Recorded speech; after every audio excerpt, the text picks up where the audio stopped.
Hello everyone, Radhe Radhe. तो आज मैं कोई भी मॉक नहीं दी थी। जो मैं प्रीवियस मॉक जो ख़राब की थी तो मैं उस सबका एनालिसिस करने लग गई थी। आइडली में जो 4 लाइव मॉक टेस्ट हो रहा था तो मैं वो अटैम्प्ट तो नहीं की थी, बाकी बस ये क्वांट का सेक्शन अटैम्प्ट की थी। तो चारों स्लॉट में जो भी क्वेश्चन था तो वो क्वेश्चन मैं अच्छे से प्रैक्टिस कर रही थी।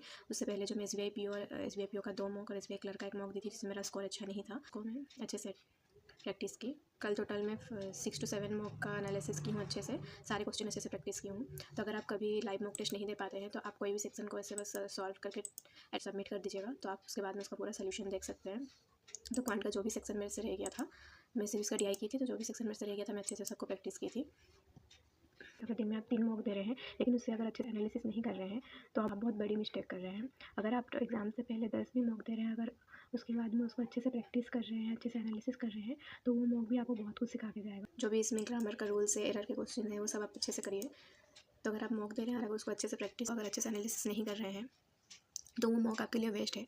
तो मैं आपको एक एग्जाम्पल से बताती हूँ, एक सिंपल सा एग्जाम्पल। अगर आप मॉक दे रहे हैं और एनालिसिस नहीं कर रहे हैं तो क्या होता है, इसमें 12.5 और 560 लिखा हुआ है।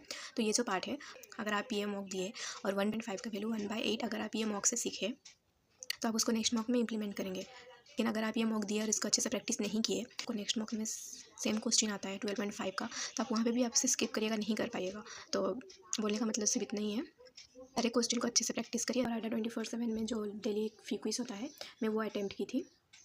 बाकी जिनका भी 22 को एग्ज़ाम था, आपका एग्ज़ाम कैसा रहा आप मुझे कमेंट सेक्शन में बताइए। आपका जो भी शिफ्ट था और आपके शिफ्ट में एग्ज़ाम का सीक्वेंस क्या था, आपका अटैम्प्ट कैसा रहा, आप प्लीज़ बताइए, ताकि मेरे लिए भी और जो जिनका भी अपकमिंग एग्ज़ाम है उनके लिए बेनिफिट हो। का भी एग्ज़ाम अभी आने वाला है 27, 28 या 1 मार्च को। आप जितना जल्दी हो सके सारा जो भी आपके पास में मॉक टेस्ट है उसको अच्छे से प्रैक्टिस करिए। जिनका भी 22 को एग्ज़ाम खत्म हो चुका है, अब वो SBI क्लर्क मेंस के लिए पूरा फोकस करें। क्लर्क मेंस और SBI PO दोनों साथ में लेके चलें।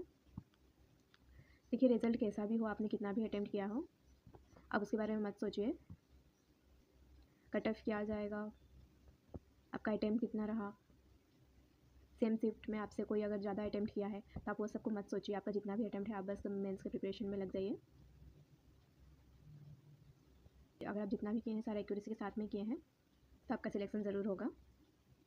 तो ये सोच मत रहिए सेम शिफ्ट में अगर कोई 90+ अटैम्प्ट कर रहा है और अगर आप 80+ या 70+ अटैम्प्ट कर रहे हैं तो सेफ अटैम्प्ट क्या रहेगा, कट ऑफ इसका क्या जाएगा, मेरा होगा नहीं होगा, ये सोच में मत रहिए।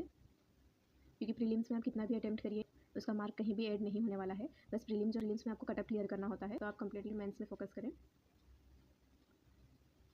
तो जिनका भी एग्ज़ाम 27, 28 या 1 मार्च को होने वाला है, ऑल द बेस्ट, अच्छे से प्रैक्टिस करते रहिए। और जैसे ही अभी एग्ज़ाम पास आ रहा है, मॉक में भी स्कोर थोड़ा डाउन होगा, तो टेंशन मत लीजिएगा। तो thank you so much for watching, all the best, bye bye, take care.